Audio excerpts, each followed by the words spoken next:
What up, everyone? Let's use some JavaScript to help us solve the San Jose Semaphore. It was recently solved and they have a new code out right now. This is not a live stream. It says it's a live stream. It's dark outside right now. Mark and Bob solved the first message, and recently Jimmy solved the second message. Tells a little bit how it works. The successful decoder must identify all four parts of the challenge: the content of the encrypted message, the original message source, the mechanism by which the message is encoded, and your methods for breaking the code. Because there's four positions that these wheels could be in: facing down this way, sideways, facing this way, or up. Here's all four positions actually in that one. So a combination of these positions will create some type of data that we can use. But the format they're in right now, in this visual format, it's not very useful. If we had the data in a 1, 2, 3, or 4 format, it would give us a better way to play with the data. It would give us a way of working with the data instead of just kind of, visualizing it and using lines to represent the data. Like I said, this isn't a live stream. So I right-clicked this and I pushed inspect element, and I was, okay, well, this is a div here. I was like, what the heck is going on here? This isn't a video. And then I started opening up these images here. I was like, oh, this is just an image of the building. Okay, well, what the heck is this? This is every one of those little wheels. And if you notice, the rotation of these elements change. Open up our console. Let's grab this element, selector, do a dot, this class. Let's see here, container. Cool. So we have that element that's holding these 3 wheels, or these 4 wheels. Let's do container dot child nodes, and let's do the first one. That should give us this first wheel, and what we want is the rotation of it. So I believe it's transform. Now look at this. And when it's moving, it changes, but it stays the same for a few of them. What we need to do is write a loop, an interval. Actually, let's see how many unique positions there are. So let's set interval, I don't know, every second or every half a second. So 500 milliseconds. And then let's make an object out here. Object. We need this. And let's do it for the rest of these two. 2, 3, 4. This one's 3, 6, 4. Const position of positions. And let's do this. If in that object this position doesn't exist, then we want to set it. Object position equals, we've seen it once, else. If it does exist, what we want to do is object position plus plus. Okay. At least in my head this makes sense. We could for sure refactor it, optimize it, but let's see what we get.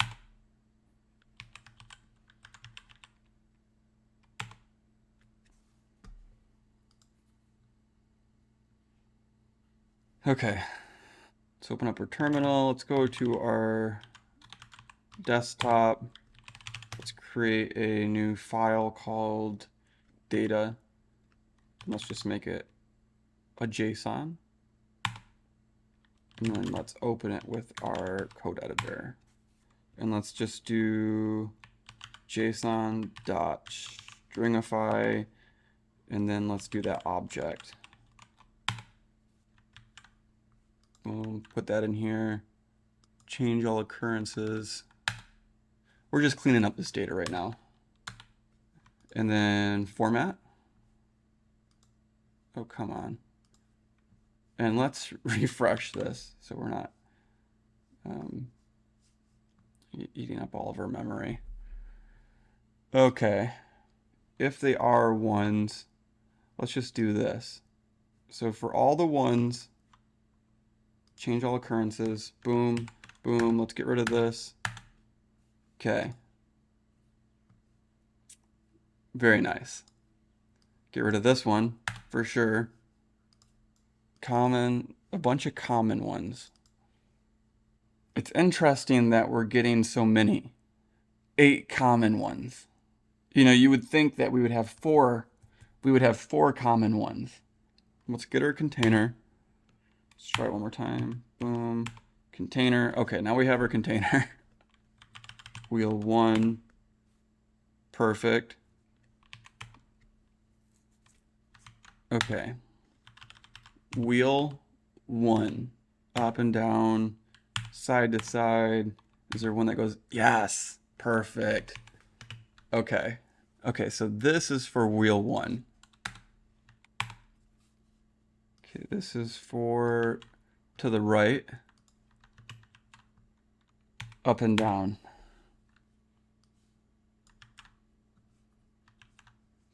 Now we just need it leaning the other way. Perfect.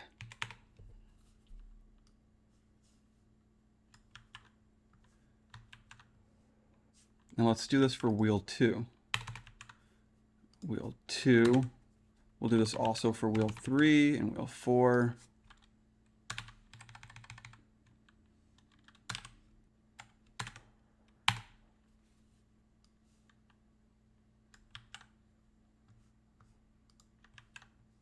Okay, it's the same. Okay, up and down.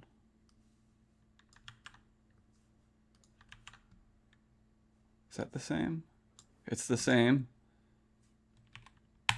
To the right.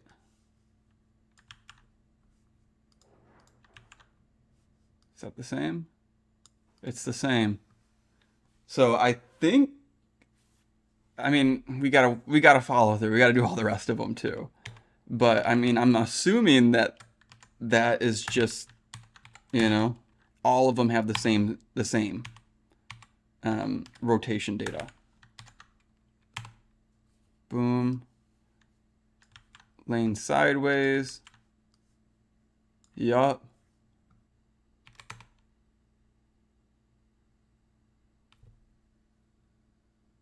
You see this? You see this? Am I tripping? Look at. You see this? Okay.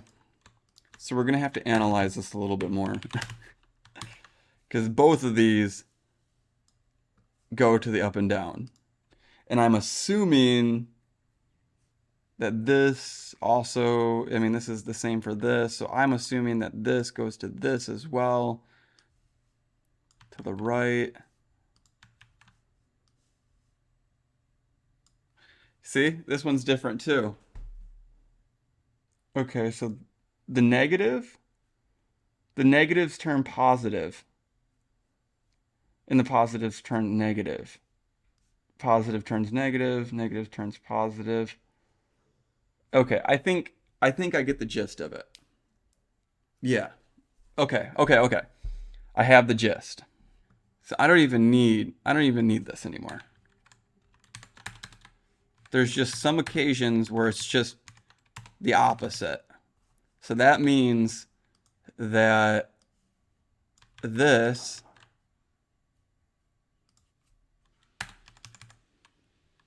turns into this.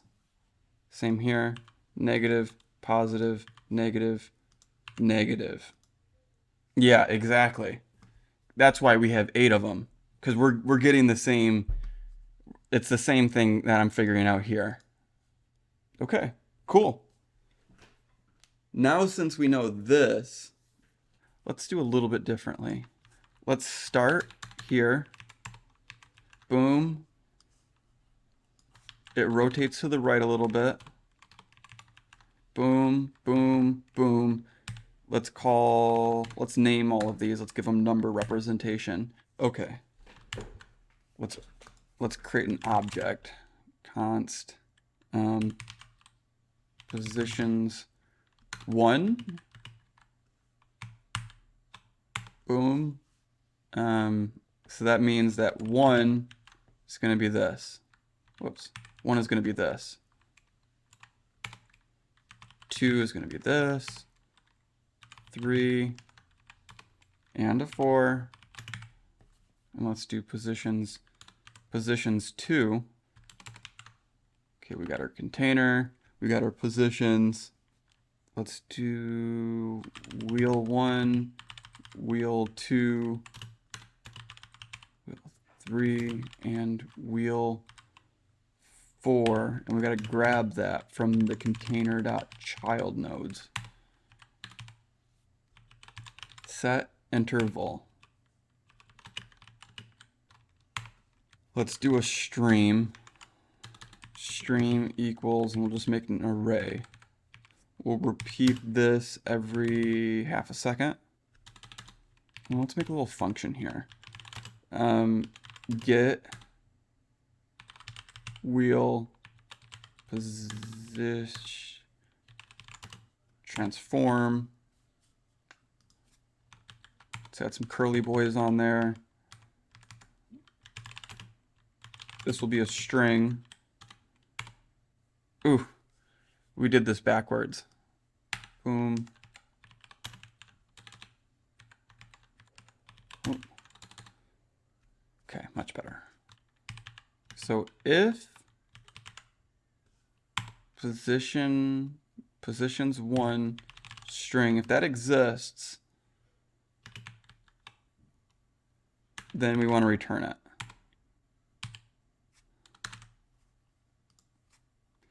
If I don't like single line if statements, honestly. And then else, if none of this exists, return 0. Okay, now we need to get the wheel position for every wheel. And if there is a wheel position for every wheel, then let's just console.log it right now. Let's do wheels, and we'll also deconstruct it here. That way we have an array of all of our wheels. And if we have an array of all of our wheels, we can do data equals wheels dot map. This will be our wheel. Get wheel position wheel. If data doesn't contains. Am I using this right? Oops.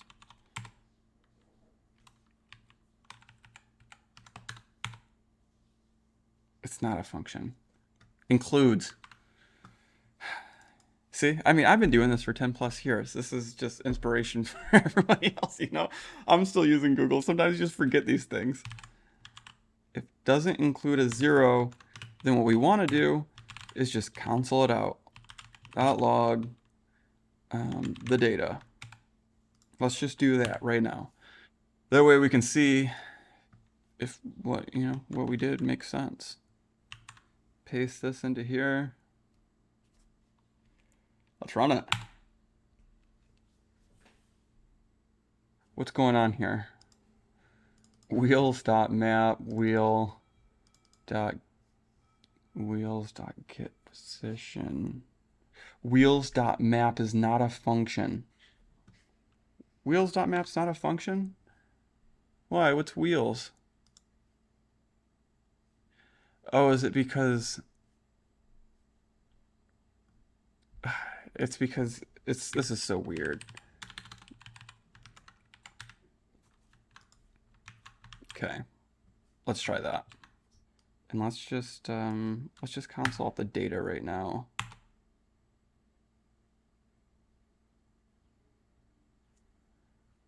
And there we go. Look at this. Look at this. Beautiful. A beautiful stream of data. Now let's just hope that they don't show the same occurrence twice, like in a row. Because the way that I'm going to code this, it won't work. But I don't think that's how this works. If it doesn't include a 0 and the data 0 doesn't match stream at -1, I think we can do this simpler. I think we can do it a better way. What if we did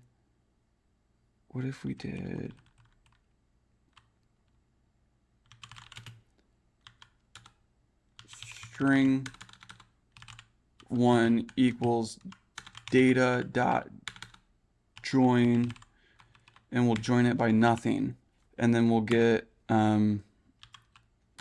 const string 2 equals stream dot at the last entry dot join, and we'll join it by nothing.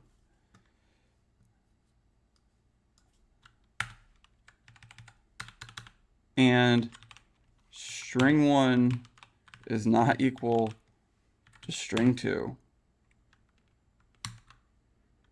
Then what we want to do is stream dot push the data. It's working up here. It's compiling in my head. Let's see if it works. Run this. Uh-oh. Oh no. It's because there's no entry. Okay, so if stream dot length is equal to 0, then let's just do a blank string. And just to save us a little bit of computation, let's put this inside here, because if it includes a 0, if it doesn't include a 0, then we want to move forward. I don't like double nesting if statements, but just to save us just to optimize this a little bit better.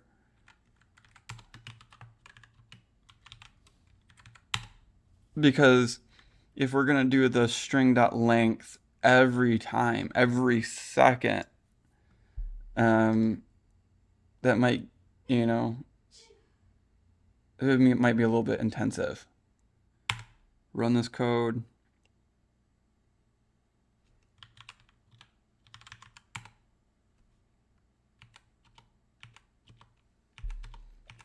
Look at this. This is great. This is exactly what I'm looking for here. This right here, this is usable. These pictures over here of, these wheels at certain positions, not very useful. But if I can turn them into numbers like this, that's way more useful. And then I can start looking for patterns. I'm going to let this run for a while and check back here in like maybe, I don't know, an hour or so. And then I'm going to, put it in my code editor and see where it repeats. I should be able just to select a portion of it and it will show me where it repeats. And then when I find where it repeats, I can just strip the parts that repeat and have the whole encoded message in number format and then I can feed it over to ChatGPT and see if we can do some type of like pattern recognition or something. I figured I'd just make this video because sometimes you're like, how can I use this in the real world? In JavaScript, there's so many use cases. Just for creating interactive websites. You can do backend stuff with JavaScript now. I don't recommend it, but you can do some machine learning with JavaScript. You can create phone apps, not like the most complex, but I mean, if you're just like doing a phone app where there's different views, uh, you can totally do that. But there's also some things that you don't necessarily want to do with JavaScript. I know with my last video where there was a video I made where I was using JavaScript to like different photos on Instagram, and people were commenting, how can I make this code, how can I use JavaScript to comment on people's photos? And Instagram has kind of obscured that, made it difficult for you to use JavaScript to leave comments on people's photos. And I'm just thinking, like, if you're really trying to do that, just use the Automator tool. And on Mac, you can go to Automator. Let's see here. Yeah, you see this tool right here, Automator? Just use the Automator tool. You can use Automator to, comment on people's photos. You could probably even use Automator to copy information, like the caption of somebody's photo, and give information, and then you could pass it off to ChatGPT to write a response, and then take that response and then paste it back. You might have to use some JavaScript. You know what I mean? Like how we're grabbing the information from the screen. You could maybe you might not be able to select the input to paste in the comment, but you could definitely grab the text of the caption of the photo. So it's like a combination of all of these different tools. And don't use don't use a screwdriver to hammer in a nail. Just use the tools where they fit. I mean, sometimes it's useful. Sometimes you're in a position where you do need to use a screwdriver to hammer in a nail. I mean, that's all you got. But if you have a better tool at hand, definitely use it. And you can use a combination of tools to accomplish your goal. And don't think because you know JavaScript, you have to use JavaScript. There are definitely other tools, but it is a great tool to have under your belt. Okay. If you like these videos, like, subscribe, and I'll see you in the next one.